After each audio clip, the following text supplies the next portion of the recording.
예수님의 교회 사명은 안 믿는 사람을 전도해가지고 예수님을 믿게 하고 그분이 예수님을 알게 하고 말씀 안에서 성숙하게 하고 그래서 하나님을 섬기고 이웃을 섬기며 또 다른 사람을 구원해서 예수님의 제자가 되게 하는 이런 일을 교회가 감당하는데 그렇게 함으로써 이웃을 사랑하고 하나님 사랑을 실천하는 것입니다. 그것이 교회의 사명입니다. 그런데 이 예수님의 교회가 하나님께서 주시는 소명을 이룰 수 있는 길이 있는데 그것은 무엇일까요? 그것은 모든 성도들이 다 거룩하고 왕같은 제사장으로서의 책임을 다하는 것입니다. 영적인 의미에서 그리스도인이 된다는 것은 바로 제사장이 된다는 뜻입니다. 매일 의식적으로 하나님의 신실한 제사장이 되려고 애쓰지 않는 사람은 참된 그리스도인이라 부르기 어렵습니다. 아니면 아직 성숙하지 못한 그리스도인이라 그렇게 볼 수가 있습니다. 신약에는 구약에서처럼 다른 그리스도인을 대표하여 어느 한 사람을 제사장으로 안수한다, 임명한다 그런 말씀이 없습니다. 교회 장로들을 안수하고 집사를 세우는 것은 성경에 나오지만은 신약의 제사장직이라는 것은 없습니다. 모든 그리스도인이 다 하나님의 제사장입니다. 종교개혁은 모든 그리스도인은 다 신자며 동시에 제사장이라는 사실을 강력히 강조했습니다. 교회는 새신자를 지도할 때 그가 늘 손님처럼 왔다 갔다 하는 거기에 머무르는 것이 아니라 그가 승리하는 증인이 되도록 또 끈질긴 중보 기도자가 될 때까지 그 지도를 계속해야 합니다. 새신자가 기본적인 교리에 대해서 배우는 것이 필수이듯이 중보 기도하는 것에 대해 배우는 것 역시 필수적입니다. 사실 성경 읽어보면 하나님은 우리에게 함께 모여서 공예배를 드리라는 명령도 하셨지만 기도하라는 명령을 훨씬 더 많이 주셨습니다. 예배도 중요하지만 기도도 이웃 사랑을 위한 기도도 참 중요하다는 말입니다. 그러니까 여러분이 가족을 사랑하고 또 재난당한 이웃을 또 전쟁 난민들을 위해서 하루에 모든 사람을 위해서 다 기도할 수는 없지만 그러나 순차적으로 배정해서 그래도 가슴은 온 세계를 품고 기도한다면 여러분들이 비록 대통령은 아니고 국회의원은 아닐지라도 하나님 앞에 큰 자가 되며 또한 목사나 선교사가 아니라 할지라도 여러분은 세워주신 자리에서 사명을 잘 감당하는 것이라 그렇게 볼 수가 있습니다.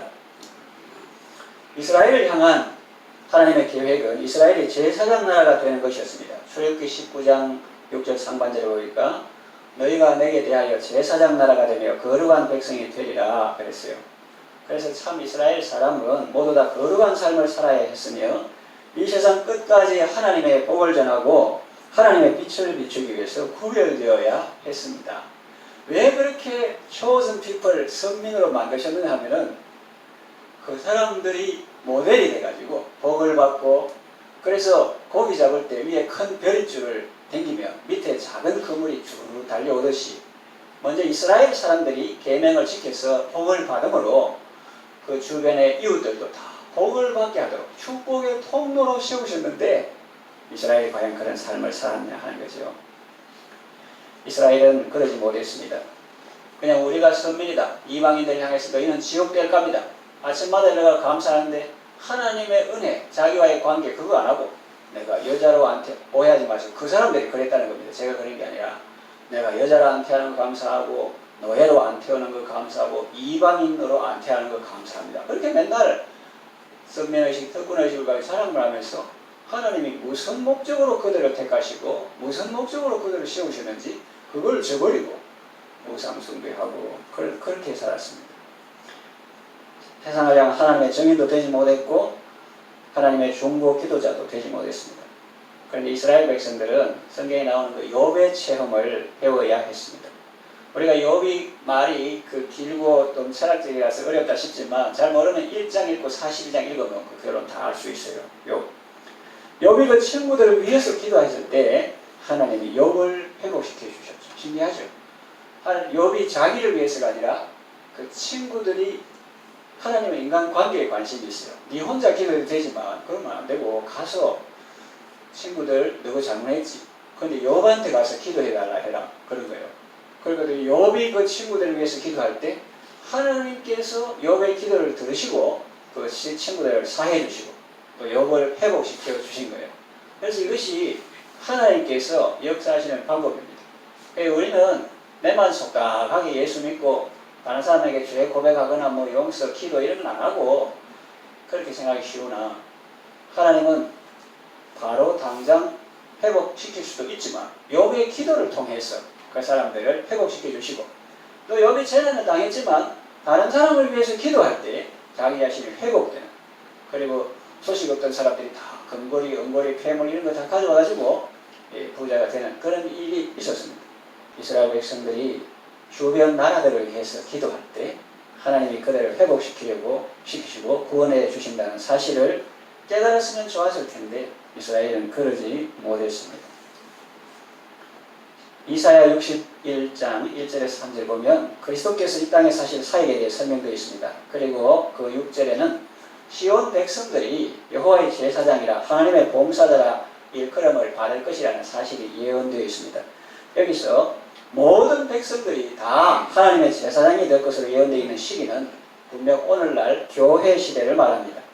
그 이유는 이사야가 심지어 이방인들까지 그 유대적 관점에서 보면 한국, 일본, 중국 이런 사람들은 유대인이 아니지요. 그러니까 유대적 관점에서는 이방인이라고 볼 수 있는데 이사야서에 심지어 이방인들까지 구약의 제사장과 레위인들 자리를 차지하게 될 것이라고 말하고 있기 때문입니다. 베드로는 바로 이 예언에 근거해서 오늘 본문 말씀과 같이 우리는 다 택하신 족속이요 왕같은 제사장들이요 거룩한 나라요 라고 베드로전서 2장 9절에 말했고 또 5절에는 예수 그리스도로 말미암아 하나님이 기쁘게 받으실 신령한 제사를 드릴 거룩한 제사장이라고 말했습니다. 예수님께서 자신의 몸으로 단번에 영원한 제사를 드림으로 이제는 소잡고 양죽고 피 흘리는 그런 제사가 아니라 신령한 제사를 드릴 거룩한 제사장이라고 말했습니다. 그리스도는 멜기세덱의 반차를 좇은 우리의 대제사장입니다. 이것은 성경에서 6번이나 언급되어 있을 만큼 중요한 사실입니다. 신약의 그리스도인은 그리스도께서 멜기세덱의 반차를 좇은 대제사장이듯 멜기세덱의 반차를 좇은 성도요 제사장입니다. 그래서 신약 성도들이 멜기세덱의 반차를 좇는 이런 제사장이라고 할 때 이 세 가지 사실을 의미합니다. 첫째로 멜기세덱과 그리스도와 우리 신자들은 아론 계열을 좇은 제사장이 아니라 아브라함, 이삭, 야곱 해가 쭉 가가지고 아론, 이 레위 자손의 계통을 따른 게 아니라 이 레위는 올라가면 아브라함의 후손이에요. 그런데 이 아브라함이 11조를 바친 사람이 멜기세덱이거든요. 멜기세덱, 의의 왕, 또 샬렘 왕이니까 평강의 왕이에요. 그런데 그러니까 이 율법 계통의 레위 족속의 후손이 아니고 그들의 조상인 아브라함조차 공경했던 지극히 높으신 하나님의 제사장이 바로 멜기세덱이라는 거예요. 그리고 우리도 멜기세덱의 반차를 쫓는 제사장으로 세우셨고 둘째로 멜기세덱과 그리스도와 우리는 왕같은 제사장입니다. 기도할 때 하나님의 세계 경영에 동참할 수가 있는 것입니다. 우리는 비록 대장은 아니고 총장은 아니고 대통령은 아니라 우리가 기도할 때 하늘의 보좌를 움직여서 하나님께서 우리의 기도를 들으시고 다스리기 때문에 왕같은 제사장이라 그렇게 말씀하신 것입니다. 베드로전서 2장 9절에 우리는 너희는 왕같은 제사장, 그냥 가마 제사만 드리는 게 아니라 왕같은 제사장이 했고 계시록 1장 6절에는 그리스도는 우리를 하나님의 나라요 제사장들로 삼으셨습니다. 또 계시록 보면은 세세토록 왕노릇하리로다 이런 말씀도 있습니다. 이제 멜기세덱과 그리스도와 우리는 영원한 제사장직을 갖고 있습니다. 우리는 제사장들로서 하나님께 영적인 제물을 드립니다. 그것은 성경 읽어보면 찬양과 선행과 나눔의 삶입니다. 히브리서 13장 15절에서 16절 보니까 그러므로 우리는 예수로 말미암아 항상 찬송의 제사를 하나님께 드리자. 그 소잡고 양잡고 제물 올린 그것처럼 신약시대는 그런 건 필요 없고 이제는 찬송을 드리는 것이 하나님께 제사가 된다 하는 것입니다. 이는 그 이름을 정언하는 입술의 열매니라. 오직 선을 행함과 서로 나누어 주기를 잊지 말라. 이 같은 제사를 하나님은 기뻐하시느니라 해서 찬송의 제사, 선행의 제사, 나눔의 제사 이런 제사를 하나님은 기뻐하신다. 그렇게 말씀하고 있습니다. 그리고 우리는 디모데전서 2장 1절에 요약되어 있는 제사장의 4가지 중보 사역을 합니다. 그것은 간구와 기도와 도보와 감사를 드린 것입니다. 아시다시피 아시겠지만 또 전에도 말씀드렸지만 이 간구는 asking 요구하는 거, 청원하는 거고 기도는 prayer, 특별히 회개 기도. 도구는 뭐냐? 잘 안 쓰는 말인데 뭐냐? intercession 해가지고 중간에 하나님과 사람 중간에 서서 하나님 이 사람을 용서해 주세요. 이 사람을 축복해 주세요. 이 사람의 기도를 들어주세요. 이렇게 중간에서 하는 이것을 도구 intercession 이렇게 합니다. 그리고 감사 thanksgiving 드리는 것입니다. 성경은 우리가 제사장으로서 우선 모든 사람을 위해서 중보해야 할 책임을 갖고 있다고 말하고 있습니다. 많은 그리스도인들은 그리스도께서 십자가에 못 박혀 돌아가심으로 인해서 우리가 하나님 존전으로 나아갈 수 있는 새롭고 산 길을 열어놓으셨기 때문에 지금 즉시 하나님 앞으로 가까이 나아갈 수 있게 되었다는 사실을 기뻐합니다. 물론 그렇습니다. 그러나 이건 못지않게 중요한 것이 있습니다. 그것은 우리가 하나님 앞으로 직접 나아갈 수 있게 된 것은 우리가 하나님으로부터 개인적인 사랑을 받기 위한 수단만이 아니라 제사장으로서 하나님께 나아가기 위한 수단이라는 사실입니다. 이것을 깨닫는 사람은 거의 없습니다. 다시 말하면 그리스도의 공로로 제사장 권리를 부여받게 된 우리는 그리스도와 함께 다른 사람들을 위해 중보기도를 하며 살게 되었다는 사실을 깨닫는 사람이 거의 없습니다. 성전 휘장이 지어지므로 우리가 이제 전 세계를 위해 특히 하나님의 교회를 위해 제사장다운 중보기도자들로서 하나님 앞에 서야 할 엄숙한 의무를 갖게 되었습니다. 우리 각자가 하나님 앞에 나아가게 된 것은 정말 기뻐질 만큼 놀라운 특권이지만은 이 특권 속에는 하나님께 대한 우리의 가장 엄숙한 의무 중 하나도 포함되어 있습니다. 그리스도는 이는 전 세계를 위해 기도하는 제사장이 되기 위해서 이 세상에 존재합니다. 자기 자신만을 위해 기도하는 그리스도인은 진정한 의미에서 신약 시대의 그리스도인이라 할 수 없습니다. 결코 그리스도를 닮은 사람이라 할 수 없습니다. 왜냐하면 예수님은 이 땅에 사시는 동안 끊임없이 다른 사람들을 위해 기도하는 사역을 감당하셨을 뿐만 아니라 심지어 지금 이 순간에도 그 일을 계속하고 계시기 때문입니다.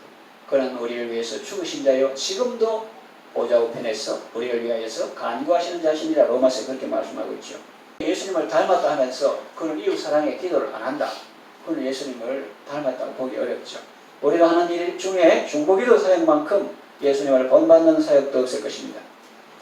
만일 어떤 그리스도인이 어느 날 다른 사람들을 위해서 중보기도하는 제사장 역할을 감당하지 못했다고 한다면 그는 그날 성경에 나온 그리스도인의 책임을 완수하지 못한 셈입니다. 우리는 매일 전 세계를 품고 중보기도를 해야 합니다. 우리가 시간이 제한있고 연약한 인간이라 하루에 모든 나라를 위해서 다 간구할 수는 없지만 그러나 순차적으로 이렇게 해나갈 수가 있습니다. 마음은 온 세상을 품고 그렇게 함으로써 우리는 그리스도께서 주신 선교 의무를 성취할 수 있습니다. 현재 많은 그리스도인들은 나중에 하나님의 심판대 앞에 섰을 때 세계의 나머지 부분들에 대해서는 전혀 계산하지 않을 사람들처럼 살고 있습니다. 성경에 가장 분명하게 가르치고 있는 것이 무엇입니까? 전 세계에 대한 우리의 책임입니다.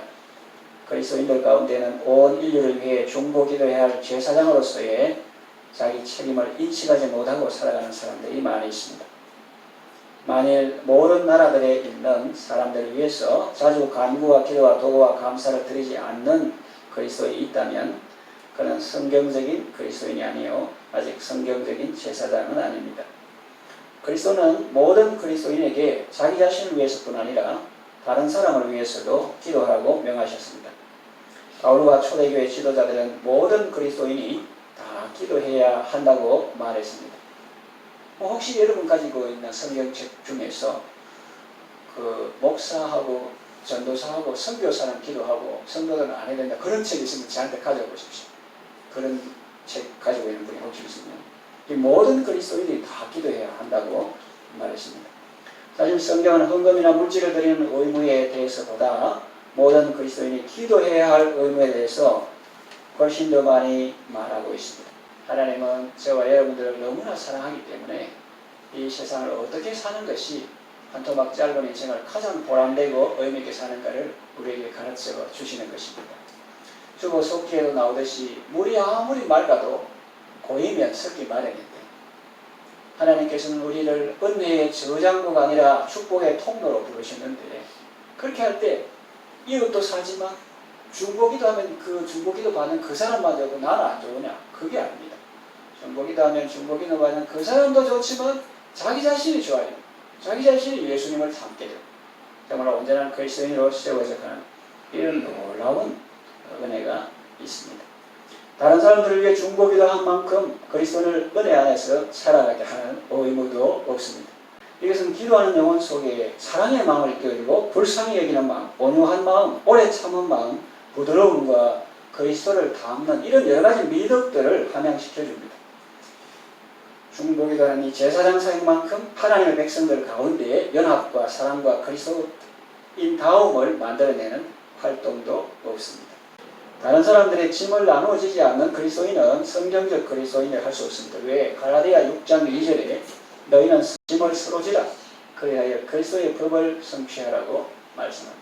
기도에 이르는 것만큼 다른 사람들의 짐을 많이 져주는 방법도 없습니다. 물론 우리는 기도뿐 아니라 더 많은 것을 해야 하죠. 그러나 기도만큼 그리스도인의 다른 활동에 동기를 부여해 주는 것도 없으며 중보기도만큼 그리스도와 하나 되게 하는 것도 없습니다. 또 다른 사람들을 위해서 기도하는 것만큼 그리스도를 본받는 활동도 없습니다. 모든 그리스도인은 신약의 제사장입니다. 이 사실을 깨닫고 실천할 때 교회는 복음 전도의 열정으로 활활 타오르게 될 것입니다. 모든 사람이 세워주신 자리에서 제사장의 역할을 감당할 때 비로소 모든 사람에게 복음이 전해질 것입니다. 그렇게 할 때 비로소 그리스도인들이 계속 승리하는 삶을 살며 이 땅에서 하나님의 빛과 소금으로서의 사명을 감당하게 될 것입니다. 그렇게 할 때 비로소 그리스도인이 그 마음과 사역과 사랑에 있어서 그리스도와 온전히 하나가 될 것입니다. 말씀을 정리합니다. 하나님은 앞으로 여러분에게 여러분 자신이 중보기도 사역 감당하면 물론이요 다른 사람들로 하여금 이 성경적인 명령을 완수하도록 인도해 주었는지에 대해서 책임을 물으실 것입니다. 우리가 오늘 하나님의 긍휼로 이렇게 살아있는 이유 중에 하나도 바로 이 때문입니다.